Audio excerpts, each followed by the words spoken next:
ঈশান কোণে মেঘ জমেছে আর তিনজন মন্ত্রীর ঘাড়ে খাড়া ঝুলছে। কি হয়েছে ঠিক ঘটনাটা?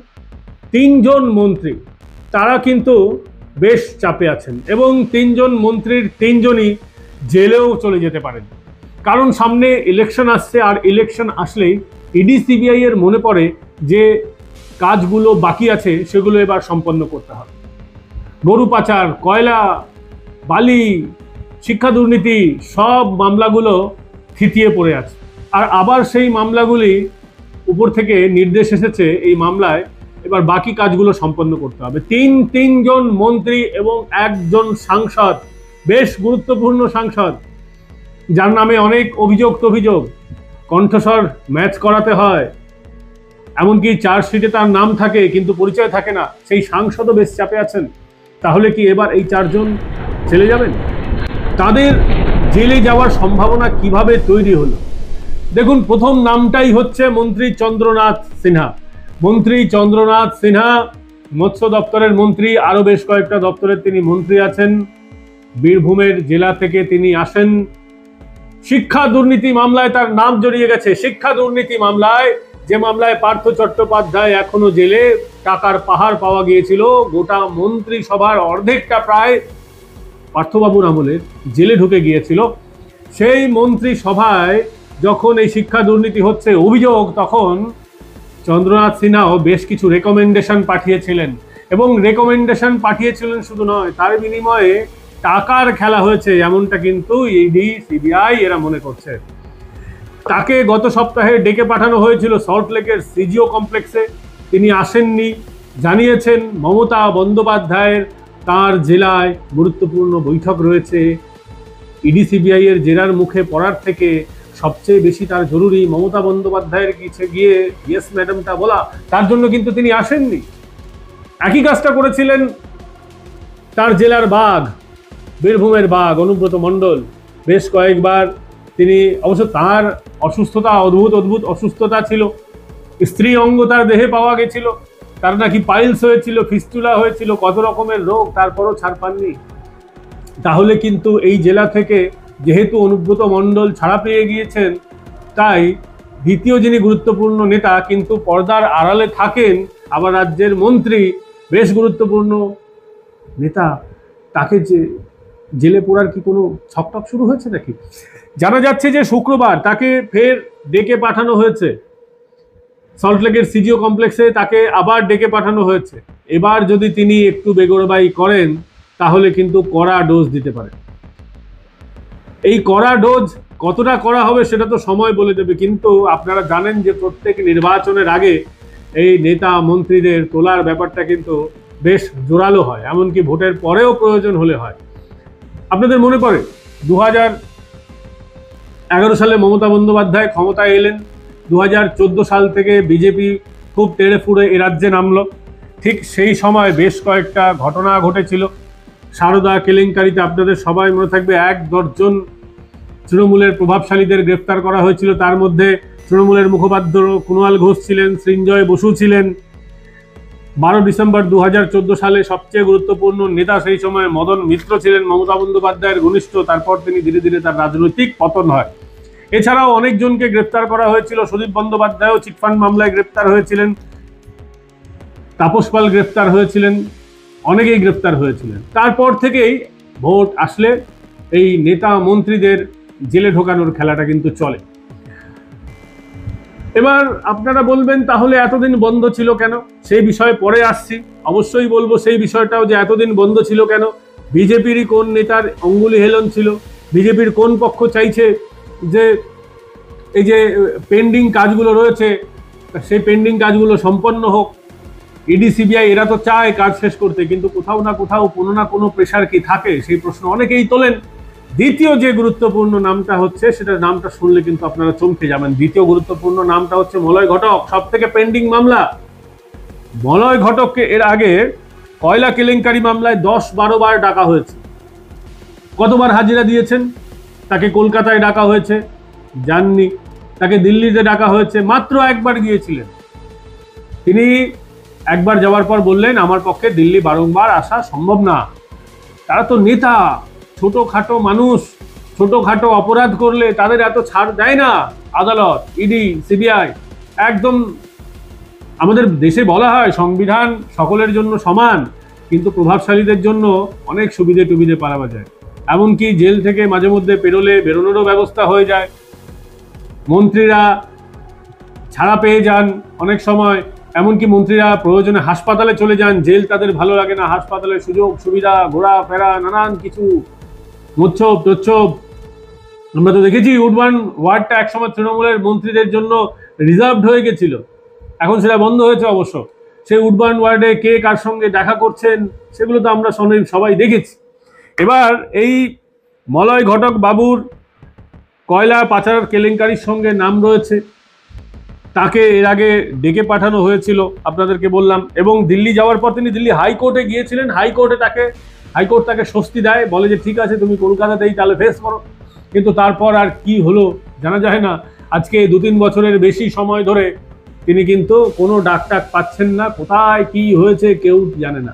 এই মামলায় ইসিএল, কয়লা উত্তোলনের সঙ্গে যে যুক্ত সংস্থা, সেই ইসিএল এর বেশ কয়েকজন আধিকারিক গ্রেফতার হন। সেখান থেকে এনার নামটাম বেরিয়ে আসে মলয় ঘটক বাবুর। ইডি সিবিআই ঝাঁপি খুলতে তার বাড়িতে পৌঁছে যায়, আসানসোলে তার বাড়িতে ফ্ল্যাটে হানাটানা হয়, এমনকি তার কলকাতার অফিসে, ডালহাউসিতে তার যে অফিসটা রয়েছে কলকাতার তার বাড়িতে, এই সব জায়গায়ও হানা টানা হয়, অনেক কিছু হয়। তারপর লবডঙ্কা, বিষয়টা পেন্ডিং, ধামা চাপা। এখন শোনা যাচ্ছে এই শিক্ষা দুর্নীতি মামলায় চন্দ্রনাথ সিনহা, প্রাথমিক নিয়োগ দুর্নীতি মামলায়, যে মামলায় পার্থ, অর্পিতা, মানিক ভট্টাচার্য, জীবন কৃষ্ণ সাহা এরা সব জেলে টেলে গিয়েছিলেন, কল্যাণময় গাঙ্গুলি আরো অনেকে গিয়েছিলেন, এবং এই মামলায় এখন জীবন কৃষ্ণ সাহা বেলে আছেন, পার্থ, অর্পিতা জেলে আছেন। এই মামলায় প্রাথমিক নিয়োগ দুর্নীতিতে চন্দ্রনাথ সিনহা এবং কয়লা পাচার মামলায় মলয় ঘটক, এদের মানে কিন্তু একটা নতুন করে যাতে এই দুটো তদন্ত যাতে সলভ করা যায়, এবং তদন্তের প্রয়োজনে যদি এদের গ্রেফতার করতে হয় তাহলে কিন্তু করতে হবে। এই গ্রিন সিগন্যালটা এসে গেছে, এবং দুজনের নাম বললাম, চন্দ্রনাথ সিনহা আর মলয় ঘটক। তৃতীয় নামটা হচ্ছে মমতা বন্দ্যোপাধ্যায়ের খুবই ঘনিষ্ঠ ববি হাকিমকে কোন মামলায় গ্রেফতার করা একটা সম্ভাবনা দেখা দিচ্ছে? অনলাইন গেমিং অ্যাপে দক্ষিণ মানে ববি হাকিম যেখানে থাকেন সেই আশেপাশের অঞ্চল থেকে আমির খান নামে এক ব্যক্তিকে গ্রেফতার করা হয়েছিল 2022 সালে। এই প্রতারণা চক্র যখন সামনে আসে তখন 10 জনকে অ্যারেস্ট করা হয়, ইডি অ্যারেস্ট করে 10 জনকে। ববি হাকিমের নামটা কিন্তু তখনই ভেসে উঠেছিল, কিন্তু তারপর ঘুমিয়ে পড়েছে।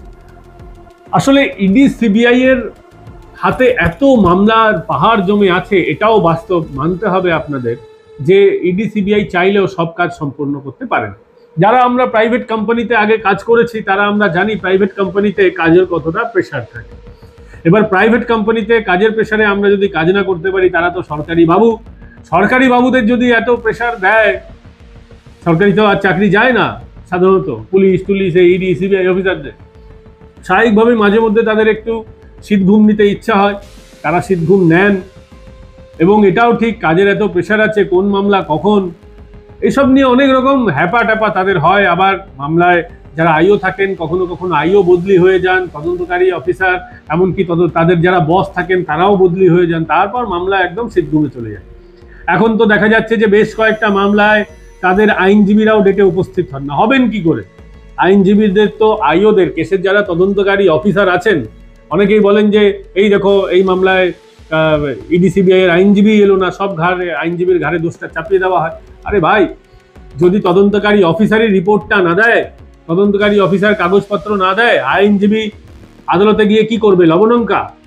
ব্যাপারটা কিন্তু এইভাবেই চলছে আপাতত। এবং এই মামলায়, এই যে অনলাইন গেমিং অ্যাপ মামলায়, যেখানে আমির খান নামে ভদ্রলোক গ্রেপ্তার হয়েছিল, আরো 10 জন গ্রেপ্তার হয়েছিলেন, 17 কোটি টাকা, আরেকটা টাকার পাহাড় উদ্ধার হয়েছিল, আপনাদের মনে থাকবে।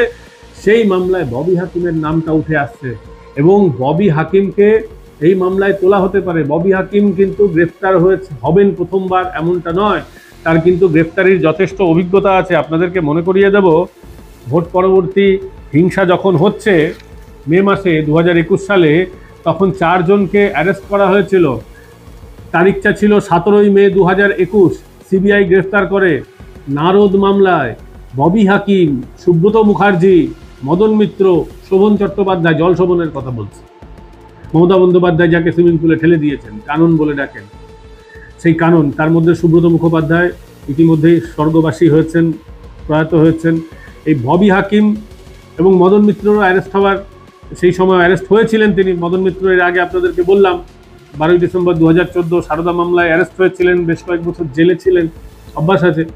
সারদা এখন মদনদার আবার শরীর টরীর খারাপ, বাস্তবেই খারাপ, বয়স হয়েছে, ঠিক মতো হাঁটতে চলতে পারেন না, মাঝে মধ্যে মতিভ্রম হয়, দলের নামে উল্টোপাল্টা বলে দেন। অবশ্য তৃণমূল কংগ্রেসে দলের নামে উল্টোপাল্টা বলাটা কোনো অন্যায় নয়।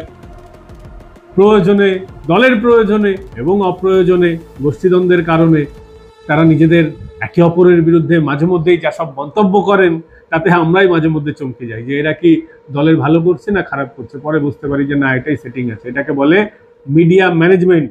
মিডিয়ায় ভেসে থাকতে হবে, আলোচনায় থাকতে হবে, চর্চায় থাকতে হবে, তবেই না নেতা। লোকে যদি ভুলেই যায় নেতা, যেমন বিজেপির সাংসদদের নাম গড়গড় করে বিজেপির কর্মীরাই বলতে পারবেন না, কারণ তারা চর্চায় নেই। এটা তো বাস্তব। চর্চায় থাকলে তবেই তো রাজনীতিটা হবে, তবেই তো আলোচনায় থাকবেন।